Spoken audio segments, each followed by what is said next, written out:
ইরানকে যুদ্ধে বন্ধের জন্য ডোনাল্ড ট্রাম্প পায়ে ধরে বসে আছে পুতিনের।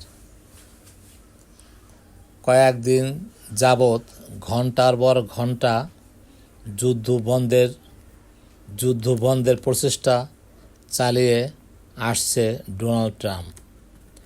এদিকে চীন তার স্যাটেলাইট যুদ্ধজাহাজ সহ ড্রোনের প্রয়োজনীয় এসপায়ার সহ অত্যাধুনিক রিসেপ্টর পাঠিয়েছে।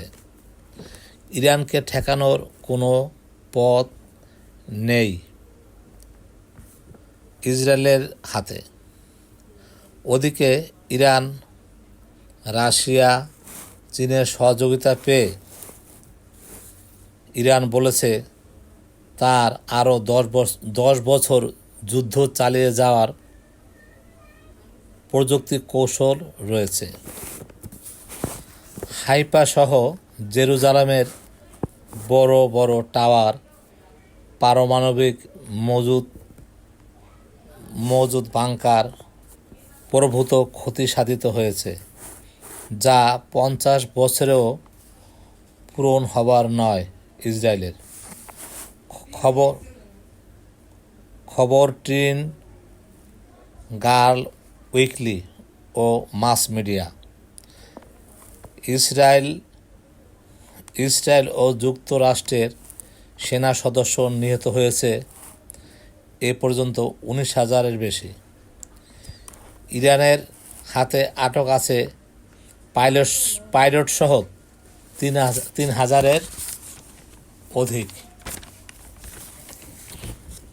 ট্রাম্পের বক্তব্য, করোনা ভ্যাকসিনাইজেশন করার পরে তার ব্রেনের নার্ভের নাকি অনেক ক্ষতি হয়ে গিয়েছে। এজন্য ট্রাম্প সকালে এক কথা বলেন, বিকেলে এক কথা বলেন। এজন্য আমি পাগলামি করি, সকালে এক কথা বিকেলে এক কথা বলি। আমি মনে করি আমার করোনা ভ্যাকসিন ভালো পড়ে নাই। তাই পুতিন বন্ধু, তোমার নিকটে